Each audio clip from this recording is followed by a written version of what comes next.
Hello everyone. आज हम state legislature से रिलेटेड इम्पोर्टेंट एमसीक्यू को डिस्कस करने वाले हैं। ये सारे क्वेश्चन जो है या तो यूपीएससी ने या फिर ये अलग अलग स्टेट पीसीएस में पूछे जा चुके हैं। हम सबसे पहले सारे क्वेश्चंस को डिस्कस करेंगे एंड लास्ट में जो है हम इनके आंसर्स को डिस्कस करेंगे। ओके, बात करते हैं फर्स्ट क्वेश्चन का। तो आपको बताना है कि as per our constitution state legislature consist of legislative council and governor, या फिर legislative assembly and legislative council, या फिर लेजिस्लेटिव असेंबली एंड गवर्नर, या फिर governor legislative assembly and legislative council where legislative council exist. Okay, तो आपको बताना है कि स्टेट लेजिस्लेचर जो है वो क्या कंसिस्ट करता है। ओके, ये क्वेश्चन जो है बिहार पब्लिक सर्विस कमीशन ने पूछा हुआ है। बात करते हैं नेक्स्ट क्वेश्चन का। तो आपको बताना है कि इनमें से कौन सा जो है वो डिसॉल्व नहीं किया जा सकता है लेकिन एबॉलिश किया जा सकता है। हाउस ऑफ पीपल यानी कि लोकसभा, काउंसिल ऑफ स्टेट यानी कि राज्यसभा, या फिर लेजिस्लेटिव असेंबली या फिर लेजिस्लेटिव काउंसिल। तो आपको बताना है कि इनमें से कौन सा जो है डिसॉल्व नहीं किया जा सकता है लेकिन एबॉलिश किया जा सकता है। ये क्वेश्चन जो है यूपी पीसीएस ने पूछा हुआ है। बात करते हैं नेक्स्ट क्वेश्चन का। तो आपको बताना है कि who conducts the state assembly election, chief justice of high court, या फिर स्टेट इलेक्शन कमीशन, या फिर इलेक्शन कमीशन ऑफ इंडिया, या फिर गवर्नर ऑफ द स्टेट। ये बहुत ही सिंपल क्वेश्चन है। आई होप कि आपको इसका आंसर पता होगा। ये क्वेश्चन जो है यूपी पीसीएस ने पूछा हुआ है। बात करते हैं नेक्स्ट क्वेश्चन का। तो आपको बताना है कि इनमें से कौन सा स्टेटमेंट करेक्ट है। ओके, फर्स्ट स्टेटमेंट क्या बोल रहा है कि जो चीफ सेक्रेटरी है in a state he is appointed by the governor of that state. Second statement क्या बोल रहा है कि जो चीफ सेक्रेटरी है स्टेट में he has a fix tenure. तो आपको बताना है कि इनमें से कौन सा स्टेटमेंट करेक्ट है। ओके, ये क्वेश्चन जो है यूपीएससी ने पूछा हुआ है। अब हम बात करते हैं नेक्स्ट क्वेश्चन का। तो आपको बताना है कि इनमें से कौन सा स्टेटमेंट करेक्ट है।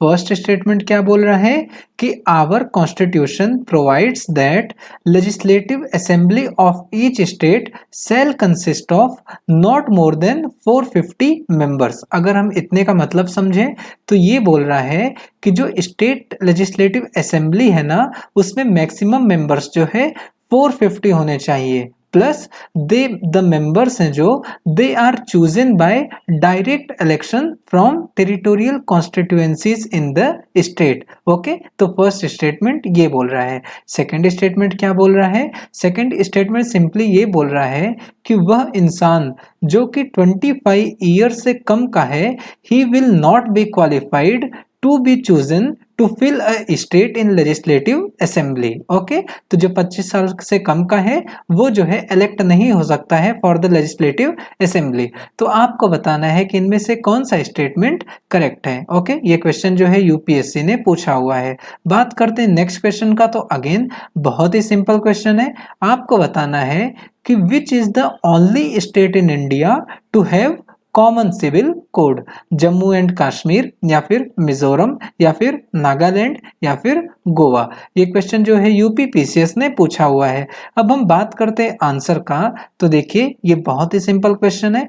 आपको पता होगा कि जो स्टेट लेजिस्लेचर है it consist of governor, legislative assembly and legislative council where legislative council exist. Okay, तो इसका आंसर हो गया आपका डी। आपको याद होगा कि parliament consist of president, Lok Sabha and Rajya Sabha. उसी तरीके से state legislature consist of governor, legislative assembly and legislative council where it exist. Okay, बात करते हैं इस वाले क्वेश्चन का।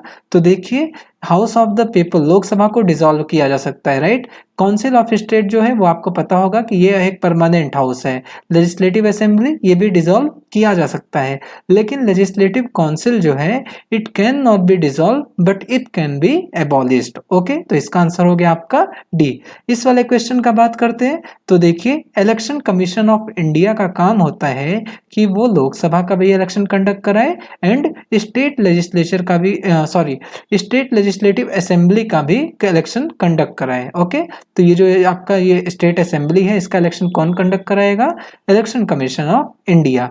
आपको मुझे कमेंट सेक्शन में बताना है कि इलेक्शन कमीशन ऑफ इंडिया जो है वो कौन कौन से बॉडीज का इलेक्शन जो है वो कंडक्ट कराता है। Okay, Lok Sabha and state assembly election के अलावा। बात करते हैं इस वाले क्वेश्चन का।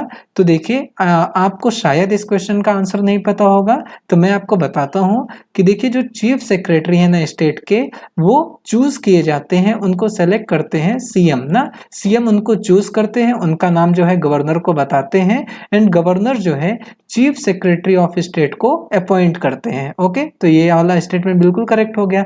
लेकिन जो चीफ सेक्रेटरी है ना उनका कोई फिक्स टेन्योर नहीं होता है, तो ये स्टेटमेंट गलत हो गया। तो इसका आंसर क्या होगा आपका 1। ओके, बात करते हैं इस वाले क्वेश्चन का। तो ये वाला बहुत ही सिंपल क्वेश्चन था। आपको पता होगा कि स्टेट लेजिस्लेटिव असेंबली का जो मैक्सिमम स्ट्रेंथ हो सकता है वो हो सकता है आपका 500 एंड मिनिमम कितना हो सकता है 60। ओके, तो ये वाला स्टेटमेंट गलत हो गया।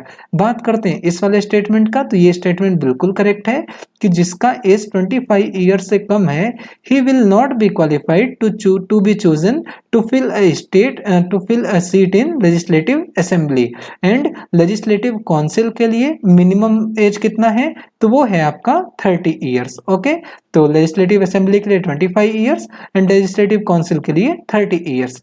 तो ये वाला स्टेटमेंट जो है बिल्कुल करेक्ट है। तो इसका आंसर क्या होगा आपका 2।